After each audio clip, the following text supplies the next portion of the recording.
இந்த உலகத்தில் உணவு ரொம்ப முக்கியமானு கேட்டிங்கன்னா கண்டிப்பாக முக்கியம்தான். ஆனால் உணவுனாலே முக்கியமா அப்படின்னு கேட்டிங்கன்னா கிடையாது. ஏன்னா இந்த உலகத்தில் உணவுன்ற பேரில் உங்களுக்கு பாய்சனை கொடுத்து உங்களை கொல்ல பார்க்குறாங்க. என்னடா இப்படி சொல்கிற, அப்போ நீனும் தானே சாப்பிட்டுப்பா அப்படின்னு கேட்டிங்கன்னா ஆமாங்க, இந்த விஷயம் தெரிஞ்சதுக்கப்புறம் இதை சாப்பிட்றத வந்து நான் கம்மிப்படுத்திக்கிட்டேன். ஸோ வாங்க அது என்னென்ன ஃபுட் ஐட்டம்ஸ்னு பார்க்கலாம். அதே மாதிரி நீங்கள் உஷாராகுங்க. வாங்க டைம் மிஸ் பண்ண வீடியோக்களை போடலாம். இந்த ஒரு வீடியோவில் நம்ம முதலாக பார்க்க போகிறது ஸ்டர்ஜன் கேவியர். என்னடா ஏதோ டாக்டர் பேர் மாதிரி இருக்குன்ட்டு ஆச்சரியப்படாதீங்க. இது வந்து ஒரு பெரிய ஒரு ஃபுட் ஐட்டம் பேர். அதாவது ஒரு மீனோட பேர் தான் இது. அதாவது இது வந்து கிட்டத்தட்ட வந்து பார்த்தீங்கன்னா ஒரு ஸ்லோ பாய்சன் மாதிரி தான். ரொம்பவுமே விலை உயர்ந்தது தான் இந்த ஒரு ஸ்டர்ஜன் கேவியர் ஃபுட்டு. இந்த ஃபுட்டு எப்படி தயாரிக்கிறாங்கன்னு நான் சொல்லிட்டா. ஸ்டர்ஜன் அப்படின்ற ஒரு பெரிய மீன், அந்த மீன்ல இருந்து என்ன பண்ணுவாங்கன்னா அந்த மீன் அப்படியே உயிரோடு எடுத்து ஒரு ஆப்ரேஷன் தேட்டர் மாதிரி எடுத்துகிட்டு போயிட்டு அதை அப்படியே வயிற்று கிழிச்சு அதில் இருக்கிற முட்டைகளை மட்டும் எடுத்துருவாங்க. ஏன்னா இந்த முட்டைகளை வச்சு தான் அந்த டிஷ்ஷை செய்ய போகிறாங்க. அதுக்கப்புறம் திரும்பி அந்த மீனுக்கு வந்து ஆப்ரேஷன் பண்ணிவிட்டு திரும்பி தண்ணிக்குள்ளே விட்டுருவாங்க. தண்ணிக்குள்ளே நீந்திக்கிட்டு இருக்கும். இப்போ அந்த எடுத்த முட்டையிலிருந்து தான் இந்த ஒரு ஸ்டர்ஜன் கேவியர்ன்ற டிஷ்ஷே செய்கிறாங்க. இந்த ஸ்டர்ஜன் கேவியர் அப்படின்ற ஃபுட்டு வந்து பார்த்திங்கன்னா யூஎஸில் வந்து சீ ஃபுட்டாக பார்க்குறாங்க. யூஎஸில் சீ ஃபுட்டுனாலே வேக் அப்படின்ற மாதிரி தான் பார்ப்பாங்க. அதுலேயும் முக்கியமாக இந்த மாதிரி ஃபுட்டை வந்து அவங்க சாப்பிடவே மாட்டாங்களாம். இதை அவாய்ட் பண்ணிட்டு போயிட்டே இருப்பாங்களாம். என்னடா சீ ஃபுட்டு தானே, சாப்பிட்டா எப்பயாவது ஒத்துக்கலின்னா வயிற்றால போகுது அவ்வளோதானே அப்படின்னு கேட்டிங்கன்னா அதுதான் கிடையாது. இதை சாப்பிட்டா கேன்சரு, பிரெயினுக்கு தலைவலி, கிட்னி ஃபெயிலியர்னு சொல்லி எக்கச்சக்கமான பிரச்சனை இந்த ஒரு ஃபுட்டு சாப்பிட்டா வருது. ஆனால் இந்த ஃபுட்டு இன்றைக்கி வரைக்குமே யாருமே தடை பண்ணல. ஆனால் சில இடத்துல மட்டும் இந்த மாதிரி சாப்பிடாதீங்க அப்படின்னு சொல்லி ஒரு வார்னிங்கோட இந்த ஒரு ஃபுட்டு வந்து சேல்ஸ் பண்ணிக்கிட்டு தான் இருக்காங்க. நிறைய பேர் சாப்பிட்டுக்கிட்டும் இருக்காங்க. ஸோ இந்த லிஸ்ட்டில் இருக்கிற ஃபுட்டு நீங்கள் சாப்பிட்டீங்கன்னா உங்களோட உடம்புக்கு ரொம்பவுமே ஆபத்து. ஸோ இதில் இருக்கிற ஃபுட்டை கொஞ்சம் அவாய்ட் பண்ணிக்கிட்டிங்கன்னா உங்கள் உடம்புக்கு ரொம்ப நல்லது. ஸோ வாங்க நம்ம ரெண்டாவதாக என்ன உணவுன்றதை பார்ப்போம். இந்த ஒரு வீடியோவில் நம்ம ரெண்டாவதாக பார்க்க போகிறது தி ஹாட் டாக்ஸ். ஹாட் டாக்ஸுன்றது எவ்வளோ ஃபேமஸான ஒரு விஷயன்றதை இப்போ நான் சொல்லி உங்களுக்கு தெரியும் பாருங்கள். அமெரிக்காவில் வந்து பார்த்திங்கன்னா ஒரு செகண்டுக்கு கிட்டத்தட்ட 800க்கு மேலேயான ஹாட் டாக்ஸ் வந்து அமெரிக்காவில் சேல்ஸ் ஆகிட்டு இருக்குது. அதை மக்கள் சாப்பிட்டுக்கிட்டு இருக்காங்க. அப்போ ஒரு வருஷத்துக்கு கிட்டத்தட்ட 7 பில்லியன் ஆஃப் ஹாட் டாக்ஸ் வந்து சேல் ஆகிக்கிட்டு இருக்குது. அதனாலேயே இந்த ஒரு ஹாட் டாக்ஸ் வந்து ஃபேமஸ். அதே மாதிரி ஹாட் டாக்ஸுன்றது ரொம்பவுமே சீப்பஸ்ட்டு ரேட்டு. அதாவது ஹாட் டாக்குன்றது நம்ம நாட்டில் எப்படி பஃப்ஸு இந்த கேக்கெலாம் சாப்பிட்றோமோ அந்த மாதிரி. அதனால் ஹாட் டாக்ஸில் வெளிநாட்டில் வந்து பார்த்திங்கன்னா அவங்க ரேட்டுக்கு வந்து இது கரெக்டாக இருக்கும். இதில் என்னடா பிரச்சனைன்னு நீங்கள் கேட்பீங்க. ஹாட் டாக்ஸில் அவங்க யூஸ் பண்ணுற அந்த கறி இருக்குல்ல, அதாவது மீட், இதில் வந்து அவங்க குறிப்பிட்டு இதுதான் யூஸ் பண்ணுவாங்கன்னு கிடையாது. அதாவது ஏற்கனவே செத்து போன கறி, இல்லைன்னா வீணாக போன கறி, இன்னும் ஏற்கனவே ஃப்ரோசன் பண்ண கறியை எடுத்து மசாலா தடவி உங்கள்கிட்ட கொடுத்துருவாங்க. என்ன தான் நீங்கள் பண்ணாலும் உங்களால் கண்டே பிடிக்க முடியாது. ஏன்னா மசாலா டேஸ்ட்டாலும் உங்களுக்கு எப்பயுமே வந்து டேஸ்ட்டு தூக்கலாக தான் இருக்கும். அதுவும் அவங்க சூடாக தான் பண்ணி தருவாங்க. அந்த நேரத்தில் நீங்கள் சாப்பிட்டா உங்களுக்கு கெட்டு போன மாதிரியே இருக்காது, எல்லாமே சூப்பராக இருக்கும். உதாரணத்துக்கு ஹாட் டாக்ஸில் சிக்கன் தான் யூஸ் பண்ணுவாங்கன்னு பாருங்களேன். சிக்கன் யூஸ் பண்ணாமல் அதுக்கு பதிலாக மட்டன் யூஸ் பண்ணுவாங்க. மட்டன் யூஸ் பண்ணுறதுக்கு பதிலாக பீஃப் யூஸ் பண்ணுவாங்க. பீஃபுக்கு பதிலாக போர்க்கு யூஸ் பண்ணுவாங்க. போர்க்குக்கு பதிலாக நாய்க்கறி, நாய்க்கறிக்கு பதிலாக எலிக்கறி, அந்த மாதிரி சொல்லி ஏதாவது மாற்றி ஏதாவது பண்ணிக்கிட்டே இருப்பாங்களாம். இதை வந்து சாப்பிட்றவங்களால கண்டுபிடிக்க முடியாதான். ஏன்னா மசாலா வந்து அவ்வளோ டேஸ்ட்டாக போட்டு நல்லா ஊற வச்சு அது மேலே நிறைய டேஸ்ட்டுக்கான இதெல்லாம் போட்டு தான் உங்களுக்கு தருவாங்களாம். இதை நீங்கள் 1 டைம் 2 டைம் டேஸ்ட்டுக்காகவோ இல்லைன்னா விலாகுக்காகவோ நீங்கள் சாப்பிட்டீங்கன்னா பிரச்சனை இல்லை. பட் இதுவே நீங்கள் ரெகுலராக சாப்பிட்டு வந்துக்கிட்டு இருக்கப்போ உங்களுக்கு ஹார்ட் இருக்குல்ல, ஹார்ட் கார்டியோ வாஸ்குலர் டிசீஸுன்றது ஒன்று வருமா. அது மட்டும் இல்லாமல் இதை நீங்கள் டெய்லியும் கன்சியூம் அதிகமாக காலையில் சாயந்தரம், காலையில் நைட்டு, காலையில் மதியானம் நைட்டு இந்த மாதிரி சாப்பிட்டுட்டு வரப்போ உங்கள் உயிருக்கு ஆபத்து அப்படின்னு சொல்லி ஒரு அறிக்கை சொல்லுது. ஸோ டேஸ்ட்டுக்காக weekly twice, monthly once, monthly twice அந்த மாதிரி சாப்பிட்றப்ப பிரச்சனை இல்லை. டெய்லி சாப்பிட்டுக்கிட்டு இருந்தீங்கன்னா பிரச்சனை. ஸோ ஹாட் டாக் சாப்பிட்றவங்களுக்கு இந்த ஒரு வீடியோவை ஷேர் பண்ணி விட்ருங்க. மறக்காமல் இனிமேல் நீங்களும் ஹாட் டாக் சாப்பிட்றப்ப ஒரு வாட்டி யோசித்து சாப்பிடுங்க.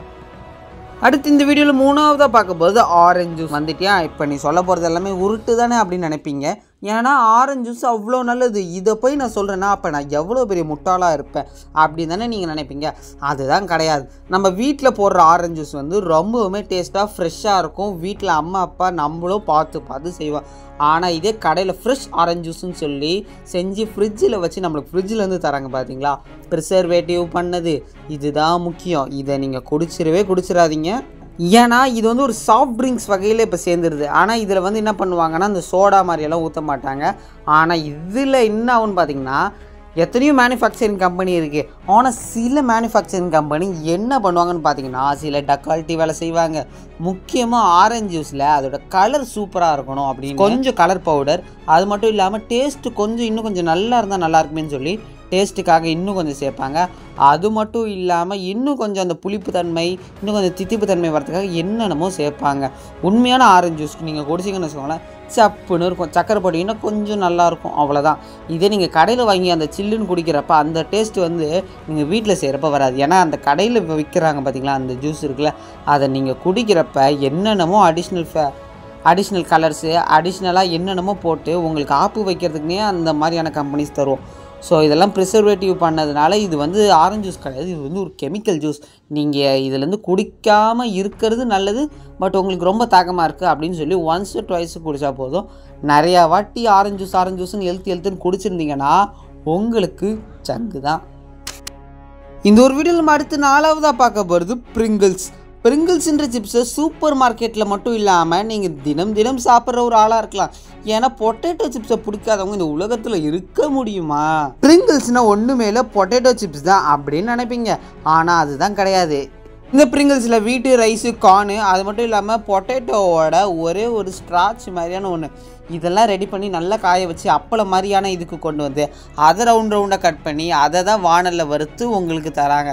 ஆக மொத்தம் இது உண்மையான பொட்டேட்டோவான்னு கேட்டிங்கன்னா பொட்டேட்டோ மாதிரி, ஆனால் பொட்டேட்டோ கிடையாது. பிரிங்கிள்ஸ்னாலே பொட்டேட்டோ சிப்ஸு அப்படின்னு நினச்சிட்டு இருக்க உங்கள் ஃப்ரெண்டுக்கு இந்த ஒரு வீடியோ ஷேர் பண்ணிடுங்க. ஏன்னா பிரிங்கிள்ஸுன்றது மொத்தமாக பொட்டேட்டோ சிப்ஸே கிடையாது.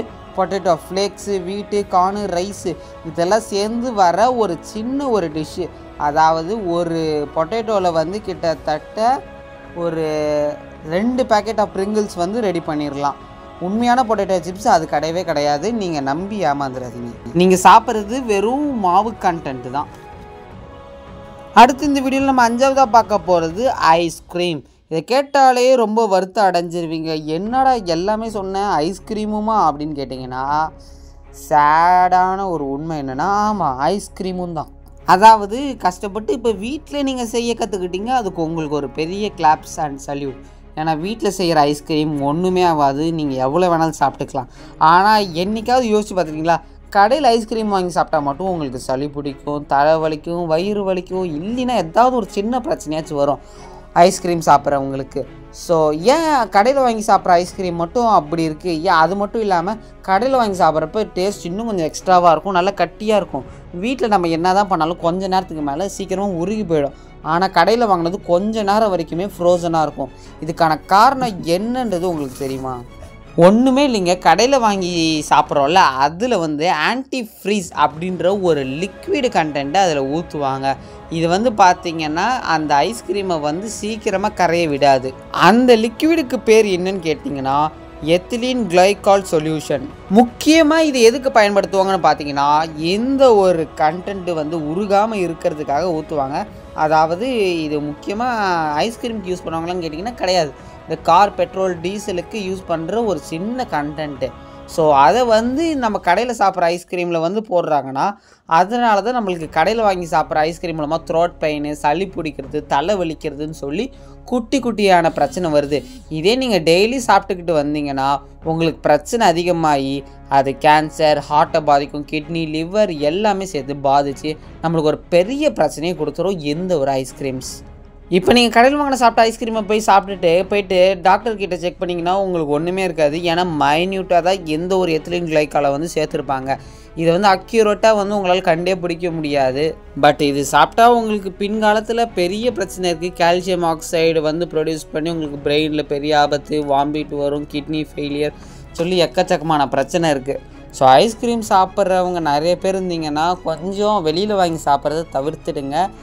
அதை வெளியில் தான் வாங்கி சாப்பிட்ணும், வேறு வழியே இல்லைன்னா எப்பயாவது சாப்பிடுங்க. டெய்லி சாப்பிட்டு உடம்பை வீணாக்கிக்காதீங்க. அடுத்து வைக்க போகிற ஒரு பெரிய ஆப்பு எனக்கே ரொம்ப ஷாக்காக இருந்தது, எந்த ஒரு டொமேட்டோ கெச்சப்ஸ். நான் இன்றைக்கி வரைக்குமே ஆசைப்பட்டு ரொம்பவும் நக்கி சாப்பிட்றது இந்த ஒரு கெச்சப் தான்.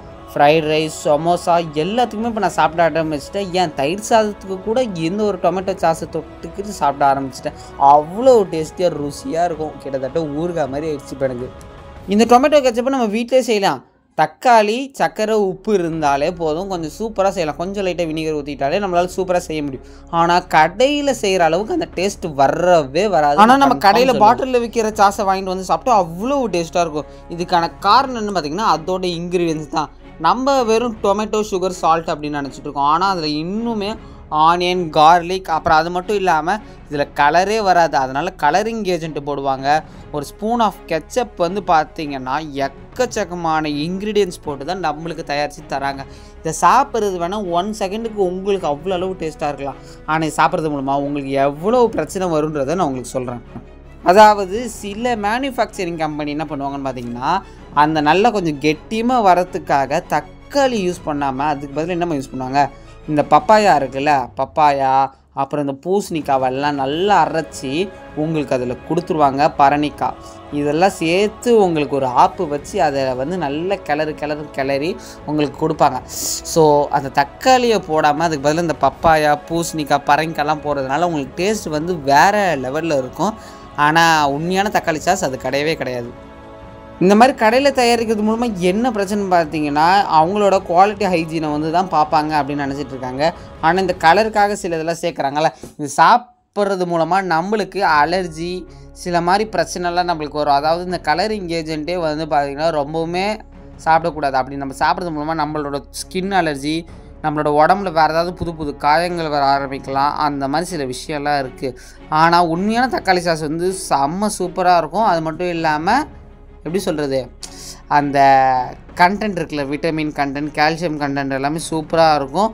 அது மட்டும் இல்லாமல் சத்து ஒரு காலத்தில் வந்து பார்த்திங்கன்னா இந்த டொமேட்டோ கெச்சப்பை தான் வந்து சிறப்பாகவே கொடுத்துருக்காங்க டாக்டர்ஸ்.